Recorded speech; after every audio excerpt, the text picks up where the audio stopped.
আসসালামু আলাইকুম। প্রিয় শিক্ষার্থীরা, সবাই তোমরা কেমন আছো? আশা করি আলহামদুলিল্লাহ তোমরা সবাই ভালো আছো এবং তোমাদের ভালো থাকাটি আমাদের কাম্য। প্রিয় শিক্ষার্থী, আজকে আমরা একটা ক্লাস নিব অনলাইনের মধ্যে দিয়ে। তো যারা টিভি কিংবা ফেসবুক, ইউটিউবের সামনে আছো, তোমাদের প্রয়োজনীয় উপকরণ নিয়ে আমার সাথে শেয়ার করো এবং আমাদের ক্লাসটা যে পাঠদান আমরা দিব তোমরা মনোযোগ সহকারে শোনো এবং প্রয়োজনীয় উপকরণ নিয়ে বসো। প্রিয় শিক্ষার্থীরা, আজকে বিশেষ করে আমরা ক্লাস 9 এবং 10-এর নবম শ্রেণীর এবং দশম শ্রেণীর ইসলাম শিক্ষার একটা ক্লাস আমরা আজকে নিচ্ছি। তাই আমার যে সকল শিক্ষার্থীরা ক্লাস 9-এ এবং ক্লাস 10-এ অধ্যয়নরত আছো, তোমরা তোমাদের পাঠ্য বই ইচ্ছা করে নিয়ে আমার সামনে বসতে পারো, আমার ক্লাসে অংশ নিতে পারো। প্রিয় শিক্ষার্থীরা, আজকে আমরা যে বিষয় নিয়ে ক্লাস করব, তো আমার ইতিমধ্যেই তোমরা হোয়াইট বোর্ডে দেখতে পাচ্ছ আমাদের আজকে আলোচ্য বিষয় হচ্ছে হযরত উমর রাদিয়াল্লাহু তাআলা। আজকের আলোচ্য বিষয় হবে, তথা আজকে যে বিষয়টা নিয়ে আমরা আজকে ডিসকাস করবো সেই বিষয়টি হচ্ছে হযরত উমর রাদিয়াল্লাহু তাআলা আনহু। তো আমরা প্রথমেই হযরত উমর রাদিয়াল্লাহু তাআলা আনহুকে ওনার পরিচয়টা আমরা নিচ্ছি। দেখো, আমরা আজকে বলতেছি আমি হযরত উমর রাদিয়াল্লাহু তাআলা আনহু পরিচয়। হযরত উমর রাদিয়াল্লাহু তাআলা আনহু মুসলিম জাহানের দ্বিতীয় খলিফা ছিলেন। ওনার বাবার নাম খাত্তাব, মাতার নাম হান্তামা। তিনি 583 খ্রিস্টাব্দে আরবের মক্কার কুরাইশ বংশের আদিপুত্রে উনি জন্মগ্রহণ করেছিলেন। তিনি ছিলেন ইসলামের দ্বিতীয় খলিফা। তিনি ছিলেন শিক্ষিত, মার্জিত ও সৎ চরিত্রের অধিকারী। তাছাড়া যুবক বয়সে উনি নাম করা কুস্তিগীর, সাহসী যোদ্ধা, কবি ও সুবক্তাও ছিলেন হযরত উমর রাদিয়াল্লাহু তাআলা আনহু। তো হযরত উমর রাদিয়াল্লাহু, আমরা এই যে সংক্ষিপ্ত পরিচয়ের মধ্যে এটা বহু নির্বাচনের মধ্যে দিয়ে অনেক সময় প্রশ্ন আসে, বা অনেক সময় এই সৃজনশীলের যে প্রথম যে প্রশ্নটা, সেটাও এখান থেকে পরিচয় থেকে অনেক ছোটো ছোটো প্রশ্ন করা হয়। তো এর মধ্যে ইম্পর্টেন্ট যে বিষয়টা আছে এখানে, হযরত উমর রাদিয়াল্লাহু কত খ্রিস্টাব্দে জন্মগ্রহণ করেন, যেহেতু একজনের জীবনী আমরা আলোচনা করছি, কাজেই উনি কত খ্রিস্টাব্দে জন্মগ্রহণ করেছিলেন এই বিষয়টা খুবই একটা গুরুত্বপূর্ণ পয়েন্ট। তো হযরত উমর রাদিয়াল্লাহু তাআলা আনহু 583 খ্রিস্টাব্দে জন্মগ্রহণ করেছিলেন। হযরত উমর রাদিয়াল্লাহু তাআলা আনহু 583 খ্রিস্টাব্দে জন্মগ্রহণ করেছিলেন। প্রিয় শিক্ষার্থীরা, তো আমরা আজকে আরেকটি বিষয় জানবো। এখানে আলোচ্য বিষয়ের মধ্যে আমরা লিখছি প্রথমেই ইসলাম গ্রহণ। হযরত উমর রাদিয়াল্লাহু কীভাবে ইসলাম ধর্ম গ্রহণ করেছিলেন আমরা সংক্ষেপে আজকে আমি আমার ক্লাসে বলছি, তোমরা একটু মনোযোগ সহকারে শোনো। হযরত উমর রাদিয়াল্লাহু তাআলা আনহু ইসলাম ধর্ম কীভাবে গ্রহণ করেছিলেন আমি সেটা বলছি। মুহাম্মদ সাল্লাল্লাহু আলাইহি সাল্লামের যখন ইসলাম ধর্ম প্রচার শুরু হলো, মুহাম্মদ সাল্লাল্লাহু আলাইহি সাল্লামের সুনাম কীর্তি যখন আরবের গলিতে গলিতে চতুর্দিক দিয়ে ছড়িয়ে পড়ল, তখন মক্কার কুরাইশিরা, বিশেষ করে আবু জাহেলের নেতৃত্বে যে সকল কাফির মুশরিকরা ছিল, তারা মুহাম্মদ সাল্লাল্লাহু আলাইহি সাল্লামকে তার সত্য ধর্ম ইসলাম থেকে বিরত রাখার জন্য বিভিন্ন পদক্ষেপ নিয়েছিল।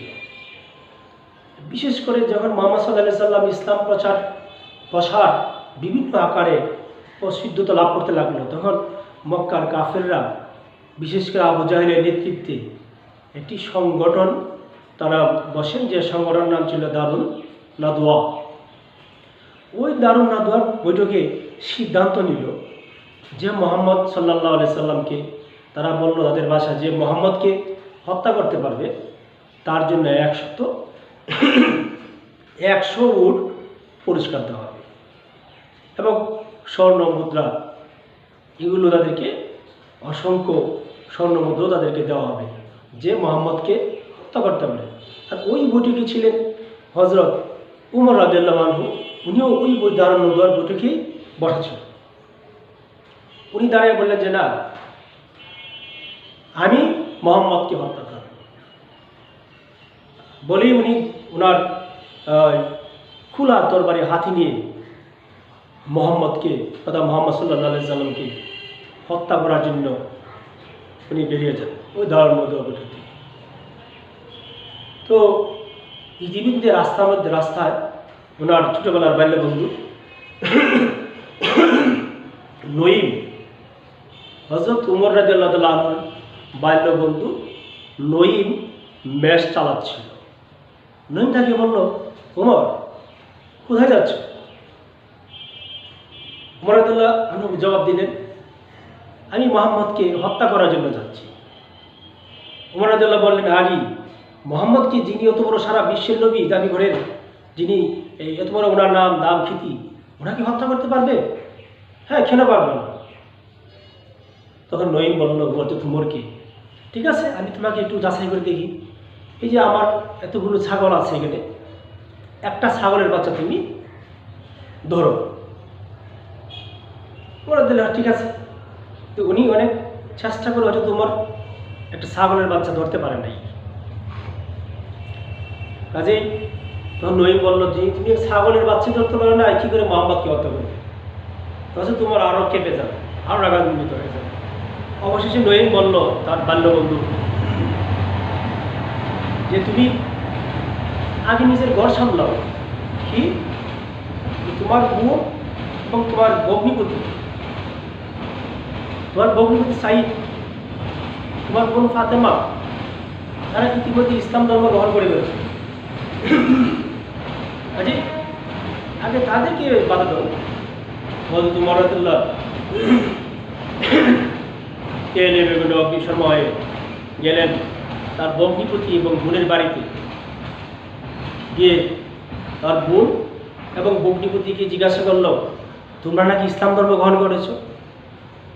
হ্যাঁ, তারা বলল গিয়ে হ্যাঁ, আমরা ইসলাম ধর্ম গ্রহণ করেছি। তোমাদের হাতিটা কি? হাতিটা পবিত্র কোরআন শরীফ সূরা তাহা আমরা পড়তেছি। হ্যাঁ, তোমরা ইসলাম ধর্ম গ্রহণ করে ফেলছো। এই জন্য হয়তো তোমার তার বোন এবং ভগ্নিপতিকে অনেক মারপিট করলো। অবশেষে তোমার বললো, তোমার হাতিটা কি? কোরআন, আমাকে একটু দেও, আমি দেখি। তারা বললো না, এই কোরআনকে পবিত্র না হয়ে কেউ হাত দিয়ে স্পর্শ করতে পারবে না। অবশেষে উমর রাদিয়াল্লাহু তার হৃদয়ের এটা ভাবান্তর করল, বললো ঠিক আছে, তোমরা যে কারটা মোহাম্মদ হিসাবে ধর্ম গ্রহণ করেছো, আমাকে মোহাম্মদের কাছে নিয়ে যাও। অবশেষে হযরত উমর রাদিয়াল্লাহু তাআলা আনহু মুহাম্মদ সাল্লাল্লাহু আলাইহি সাল্লামের দরবারে উনি যাচ্ছিলেন। হযরত মুহাম্মদ সাল্লাল্লাহু আলাইহি সাল্লামের পাশে যে সকল সাহাবীরা ছিল, বিশেষ করে হযরত আবু বকর, হযরত আলী, হযরত উসমান রাদিয়াল্লাহু আনহু ছিলেন, তারা তরবারি নিয়ে উমরকে বাধা দেওয়ার জন্য দাঁড়ায়।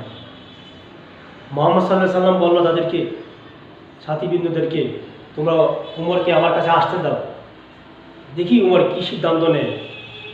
কেন? কারণ মুহাম্মদ সাল্লাল্লাহু আলাইহি সাল্লাম আরেকটা বিষয় তোমাদেরকে অবহিত করা দরকার। মুহাম্মদ সাল্লাল্লাহু আলাইহি সাল্লাম উনি আল্লাহর কাছে দোয়া করছেন যে আল্লাহ, হযরত উমর কিংবা আবু জেহেলকে দুজনের একজনকে ইসলাম ধর্ম নসিব করুন। এই জন্য উনি বুঝতে পারছেন হয়তো হযরত উমর যেহেতু আমার কাছে আসছে, নিশ্চিত আগে আল্লাহ হেদায়েত নসিব করছে।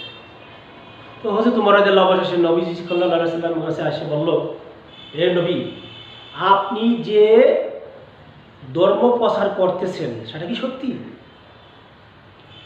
নবী সাল্লাল্লাহু আলাইহি সাল্লাম বললেন, হ্যাঁ, সেটা সত্যি ধর্ম ইসলাম। তখন হযরত উমর রাদিয়াল্লাহু বললেন, তাহলে আর গোপন নয়, এখন থেকে আমরা প্রকাশ্যে কাবাগরের সামনে সালাত আদায় করি। হযরত উমর রাদিয়াল্লাহু দীপ্ত কণ্ঠে ঘোষণা করলেন এবং মুসলমান হয়ে যান এবং বললেন, আর গোপনে নয়, এখন থেকে প্রকাশ্যে আমরা কাবা ঘরের সামনে আমরা সালাত আদায় করব। এবং সেই দিনটা ছিল ষষ্ঠ হিজরিতে, 33 বছর বয়সে হযরত উমর রাদিয়াল্লাহু তাআলা ইসলাম ধর্ম গ্রহণ করেন। হযরত মুহাম্মদ সাল্লাল্লাহু আলাইহি সাল্লাম খুশি হয়ে হযরত উমর রাদিয়াল্লাহুকে ফারুক উপাধিতে ভূষিত করেন। আর ফারুক শব্দের বাংলা অর্থ হচ্ছে সত্য ও মিথ্যার পার্থক্য। ফারুক উপাধিতে ভূষিত করেন মানে হচ্ছে কি, সত্য ও মিথ্যা পার্থক্য করে।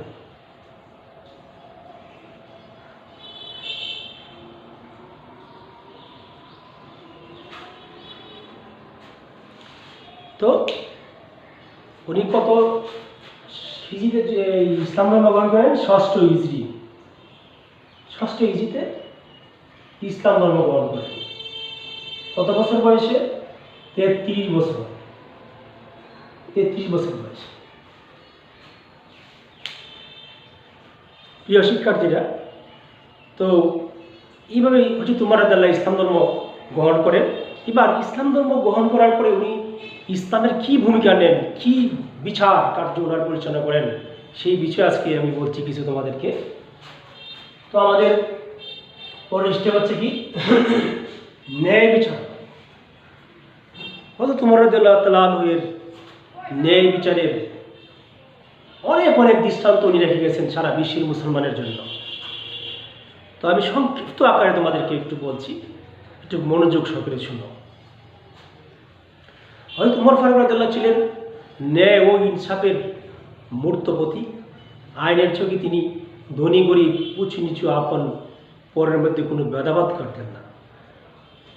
উনি ওনার ছেলেকে মদ্যপানের অপরাধে স্বীয় পুত্র আবু শামাকে তিনি অত্যন্ত কঠোর শাস্তিও দিয়েছিলেন।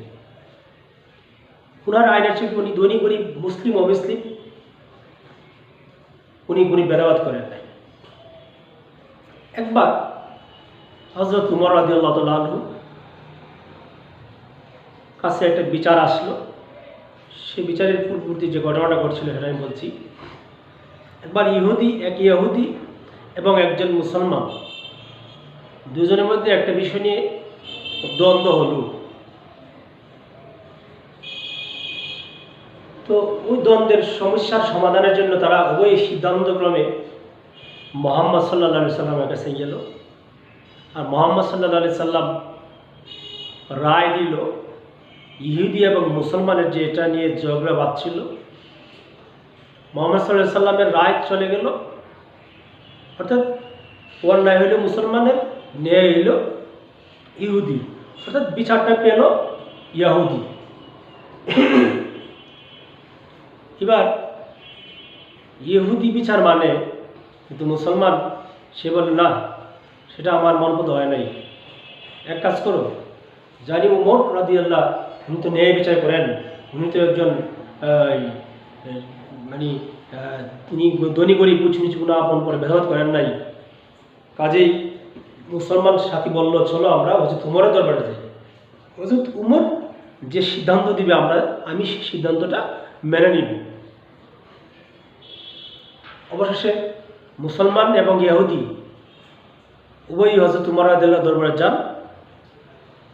তো হযরত উমর রাদিয়াল্লাহু ঘর থেকে বেরিয়ে আসেন, কি সমস্যা? ইহুদি বলল যে, হুজুর, মুহাম্মদ সাল্লাল্লাহু আলাইহি সাল্লামের কাছে আমরা গিয়েছিলাম, উনি একটা রায় দিয়েছেন, আমি মানছি, কিন্তু আপনার মুসলমান লোক তার মনপদ হয় না, এই জন্য শুনি আপনার দরবারে আসছে। হযরত উমর রাদিয়াল্লাহু বলেন, ঠিক আছে, খুব উত্তম একটা জায়গাতে আসছে, একটু অপেক্ষা করো, আমি আসছি। বলি উনি ঘরের ভিতরে চলে যান এবং সেখান থেকে একটা কুলা তরবারি এটা উনি নিয়ে আসেন সামনে, ঘরের সামনে এসেই তিনি কী করেন, প্রথমেই মুসলমানকে গর্দান কতল করে ফেলেন। যে সেটাই হচ্ছে তোমার উচিত শিক্ষা। হচ্ছে তোমার রাদিয়াল্লাহু বলেন, কেন? যেটা আমার নবী মুহাম্মদ সাল্লাল্লাহু আলাইহি সাল্লাম যে সিদ্ধান্ত নিয়েছে, যে রায় দিয়েছে, সেই রায় তোমার মন করতে পারে নাই, তাহলে তোমার জন্য উচিত শিক্ষা হচ্ছে তোমাকে কতল করা। এই জন্য এক কুফি উনার গলাটা দ্বিখণ্ডিত করে দিল, শিরচ্ছেদ ঘটাইল ওই মুসলমান ব্যক্তিকে। কাজেই হযরত উমর রাদিয়াল্লাহু তাআলা আনহু ছিলেন ন্যায় বিচারের মুক্ত প্রতীক। উনি ধনী গরিব, মুসলিম ও মুসলিমের মধ্যে কোনো ভেদাভেদ করেন নাই।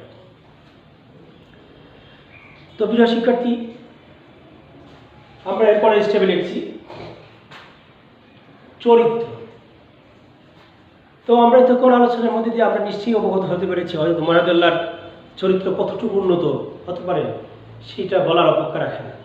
এরপর আমরা আবারও শেষ কথা বলছি, হযরত উমর রাদিয়াল্লাহু তাআলা আনহু 634 খ্রিস্টাব্দে খেলাফতের দায়িত্ব গ্রহণ করে।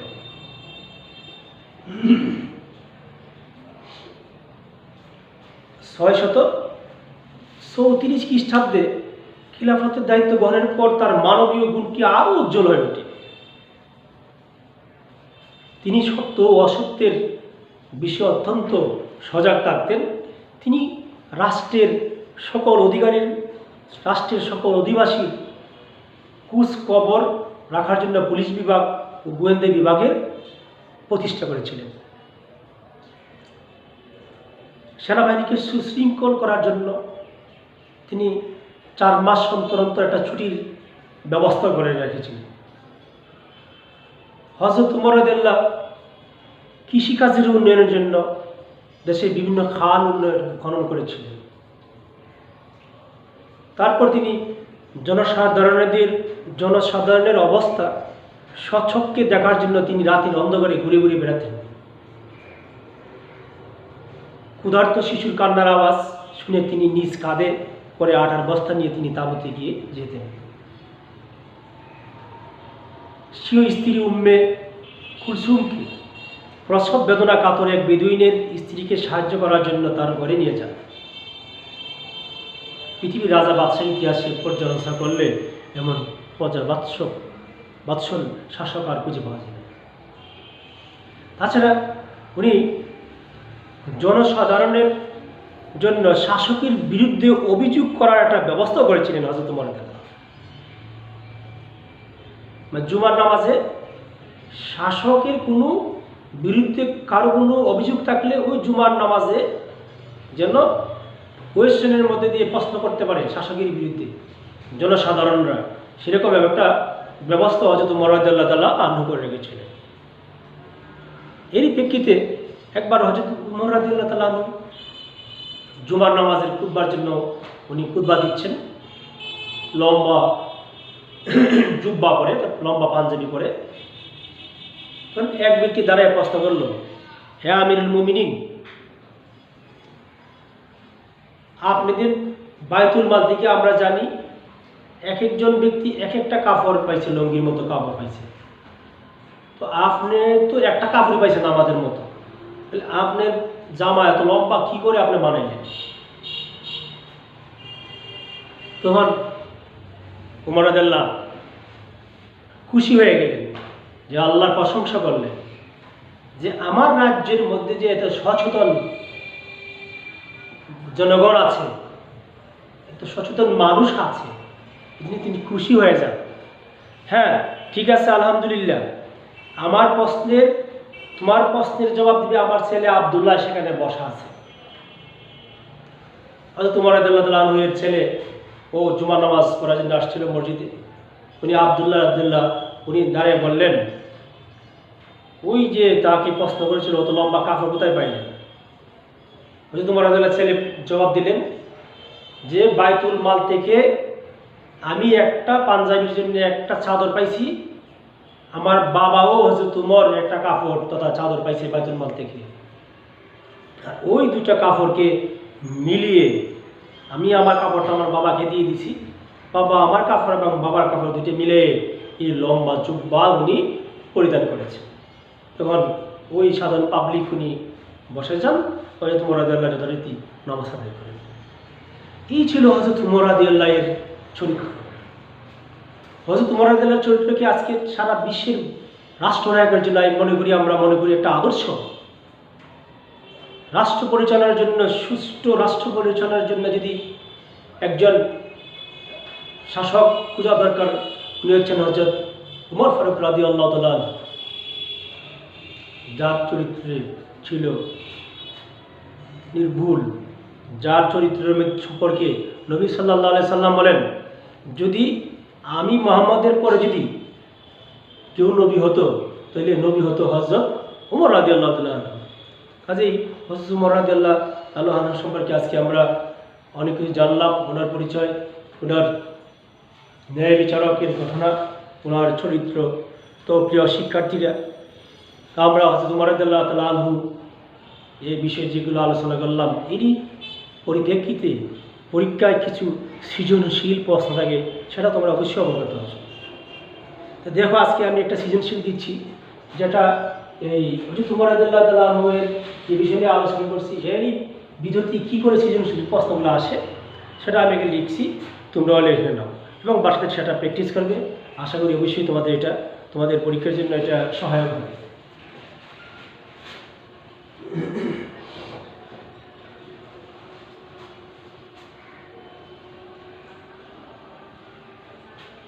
একটা সৃজনশীল প্রশ্ন আমি লিখে দিচ্ছি।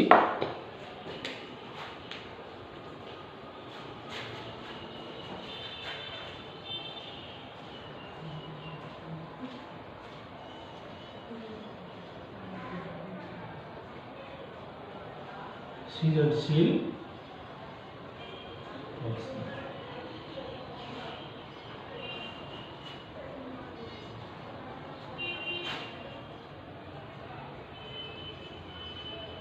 জাহিলি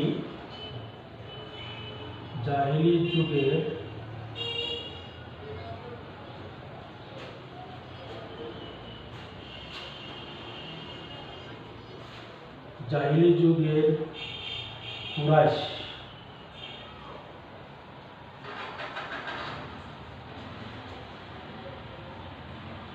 বংশে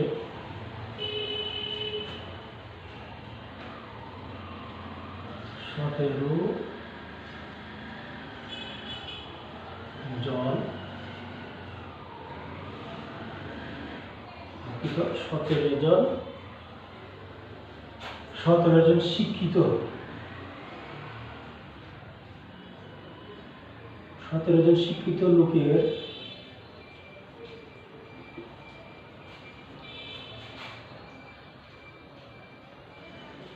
জাহিলি যুগের কুরাইশ বংশের 17 জন শিক্ষিত লোকের মধ্যে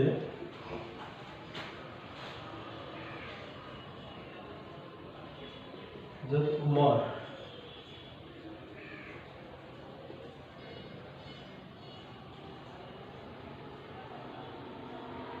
রাদিয়াল্লাহু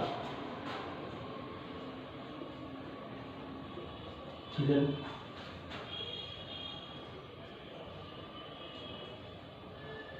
অন্যতম।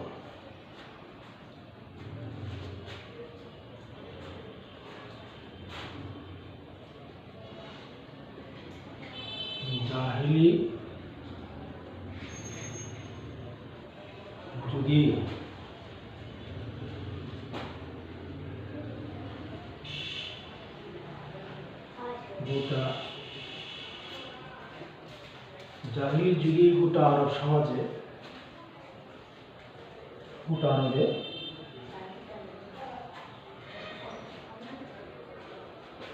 আরবে হযরত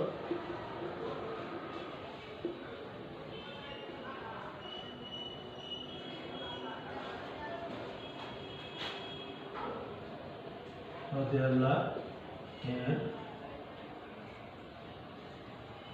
সুনাম ছড়িয়ে পড়ছিল।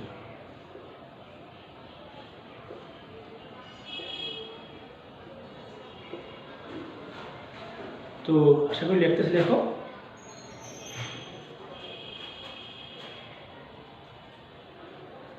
মুসলিম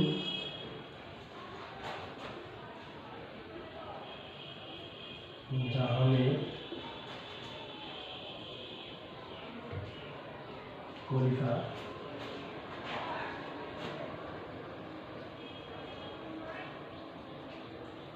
নিযুক্ত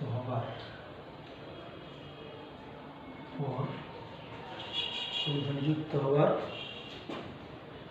পর এরপর তিনি জনগণের দুঃখ দুর্দশা, এরপর তিনি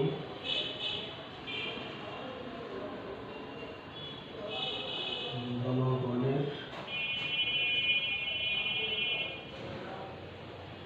দুঃখ দুর্দশা, জনগণের দুঃখ দুর্দশা দূর করা,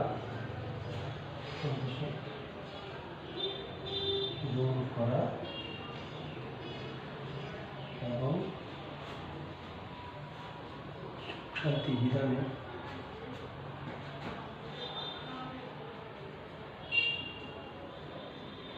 সুখ শান্তি বিধানে সচেষ্ট হন।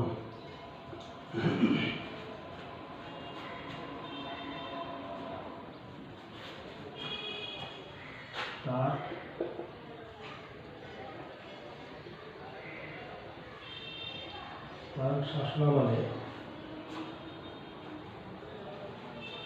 শাসনামলে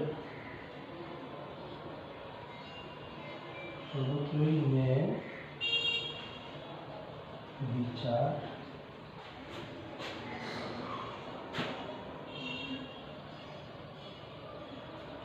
প্রতিষ্ঠা লাভ করে। এই লেখে সৃজনশীল যে প্রশ্নগুলো আসে, ক নাম্বার কি কি আসতে পারে এই লেখে, যেমন হযরত ওমর রাদিয়াল্লাহু কখন খলিফা পদে নিযুক্ত হন। খ নাম্বার হযরত ওমর রাদিয়াল্লাহু এর পরিচয় দেয়।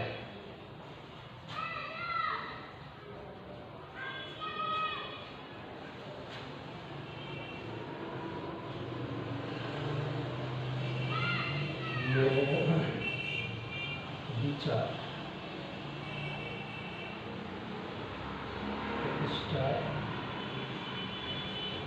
প্রতিষ্ঠায় প্রতিষ্ঠায়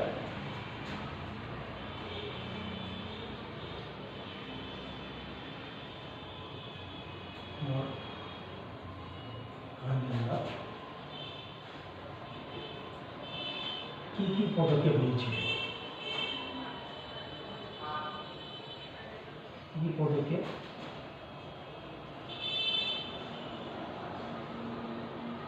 ছিলেন, কি পদক্ষেপ নিয়েছিলেন দেখা হয়।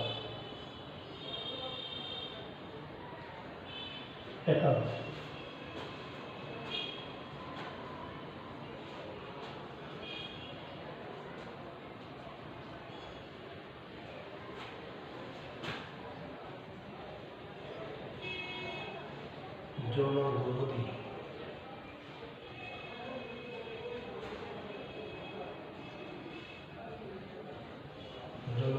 ব্যক্তি খলিফা হিসেবে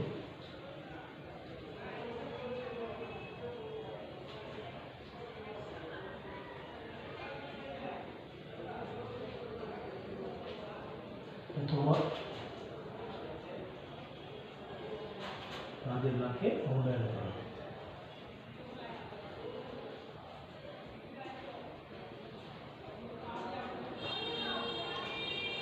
তো প্রিয় শিক্ষার্থীরা, তো আমি একটা সৃজনশীল দিচ্ছি যেটা তোমাদের পরীক্ষার জন্য অনেকটাই সহায়ক হবে। আমরা যে তোমার জন্য থেকে সৃজনশীলগুলো যে আকারে আসতে পারে, তোমাদের পরীক্ষায় যেরকম প্রশ্ন আসতে পারে, আমরা সেগুলো একটা কাঠামো নিয়ে সৃজনশীল প্রশ্ন উদ্দীপক এবং একটা প্রশ্ন রেডি করলাম। তো প্রিয় শিক্ষার্থীরা, তোমরা সেগুলো বাসায় বসে বসে, যেহেতু এখন বাসায় বসে বসে ক্লাস অনেকেই পাঠদানে অংশ নিচ্ছ, কাজেই বাসায় বসে বসে অংশগুলো সৃজনশীল প্রশ্নগুলো বাসা খাতা দেখবে। এরপর আমি আবার করে দিচ্ছি, দেখো একটু খেয়াল করো। জাহিলি যুগের কুরাইশ বংশের 17 জন শিক্ষিত লোকের মধ্যে হযরত উমর ফারুক রাদিয়াল্লাহু ছিলেন অন্যতম। জাহিলি যুগে গোটা আরবে হযরত উমর রাদিয়াল্লাহু সুনাম ছড়িয়ে পড়েছিল। মুসলিম জাহানের খলিফা নিযুক্ত হবার পর তিনি জনগণের দুঃখ দুর্দশা দূর করা এবং সুখ শান্তি বিধানে সচেষ্ট হন। তার শাসনামলে সর্বত্রই ন্যায় বিচার প্রতিষ্ঠা লাভ করে। এটি সংশ্লিষ্ট প্রশ্ন, হযরত উমর রাদিয়াল্লাহু কখন খলিফা পদে নিযুক্ত হন, হযরত উমর রাদিয়াল্লাহু পরিচয় দাও, ন্যায় বিচার প্রতিষ্ঠায় হযরত উমর রাদিয়াল্লাহু কী কী পদক্ষেপ নিয়েছিল ব্যাখ্যা করো। জনদরদী খলিফা হিসেবে হযরত উমর রাদিয়াল্লাহু তাআলাকে মূল্যায়ন করো। তো প্রিয় শিক্ষার্থী, সবাইকে ধন্যবাদ যারা আমার আমার সাথে ছিলেন এবং যারা এই পাঠদানে আমার সৃজনশীল প্রশ্নগুলো বাসায় প্র্যাকটিস করবে। সবাইকে ধন্যবাদ। সবাই ভালো থাকো, সুস্থ থাকো এবং সরকারি বিধিবিধান মেনে চলো এবং ঘর থেকে বের হলেই মুখে মাস্ক এবং সামাজিক দূরত্ব বজায় রাখবে এবং সকল ক্ষেত্রেই সরকারের সকল বিধিবিধান মেনে চলবে। সবাই সুস্থ থাকো, ভালো থাকো। আল্লাহ হাফেজ।